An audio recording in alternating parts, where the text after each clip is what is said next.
Nilibing na nga ni Mang Istong ang kalansay ni Christine at hindi ito ang inaasahan ni Mang Istong ang sunod at ang huling pagkikita nila sa isa't isa ni Christine.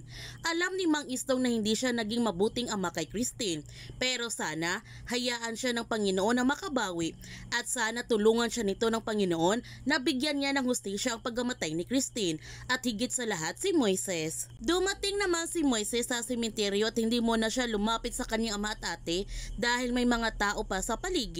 Hinayaan muna ni Moises ang kanyang pamilya na magluksa sa pagkamatay ni Christine. Umiyak naman si Moises nung nakita niya ang kanyang pamilya na nahihirapan na ito. Noong umalis na ang mga tao sa paligid, dito na nga lumapit si Moises sa kanyang pamilya at niyakap niya ito ng mahigpit. Nagtanong si Mang Istong kay Moises kung bakit siya nandito at nasaan si Aling Nadia. Sinabi naman ni Moises na hindi na siya ligtas kay Aling Nadia dahil dumating ang ama ni Melanie at inutusan siya ng mga sagrado para patayin siya nito. Noong nakita ni Moises ang puntod ni Christine, bumati na siya nito at nagpakilala din siya. Sinabihan niya si Christine na sayang na hindi na sila nagkakilala sa isa't isa. Napakadami niyang narinig na tungkol sa kanya at humingi siya nito ng sorry kay Christine dahil napakadami niyang ibinigay na problema sa kanyang pamilya. Ngunit hindi alam ni Moises na ito pala ang kanyang tunay na ina. Sinabihan din ni Mang Istong si Moises na hindi sila mapapagod na lumaban para sa kanya. Nagpaalam na nga si Moises sa kanyang pamilya na kailangan na niyang umalis at baka may makakita pa sa kanya dito. Nagtanong si Grace kay Moises kung saan siya pupunta. Ang sagot ni Moises na siya na ang bahala nito. Kaya sinabihan ni Mang Istong si Moises na sumama na lamang ito sa kanila at maghanap sila na kanyang tinutuluyan. Pero hindi sumama si Moises sa kanyang pamilya dahil may naisip siyang paraan at siya na ang bahala nito. Binigyan ni Grace ng cellphone si Moises upang may communication sila sa isa't isa. Sa pagkikita ni na Jigo at Mercedes, humingi naman ng tawad si Jigo dahil hindi siya nagtagumpay sa kanyang pagpatay kay Moises kasi natakasyan siya ng bata.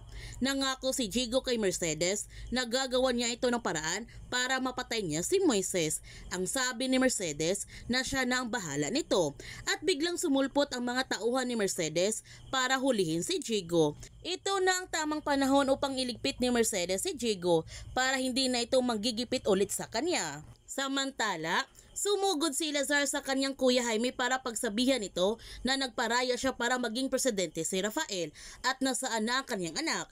Ang sabi ni Jaime na ginawa lamang niya na kidnapin si Danica para makasiguro siya na hindi na siya maging banta sa kanilang pamilya.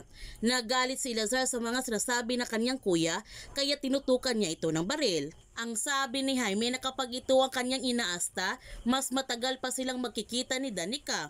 Nagalit si Lazar sa kanyang kuya dahil hindi tinupad ang pinangako nito sa kanya na ibabalik niya ang kanyang anak. Ang sabi ni Jaime na ibinalik lamang niya kay Lazar ang pagtraidor nito sa kanya. And he should know by now na mali ang makipagmatigasan sa kanya at baka ang mangyari ang magkakaroon ng reunion ang kanyang anak at ang ina nito. Ipuputok na sana ni Lazar ang kanyang baril sa kanyang kuya Jaime at bigla na lamang humarang si Divine para hindi mapahamak si Jaime. Hindi na nakipagtalo si Lazar sa kanyang kuya Jaime at umalis na siya nito.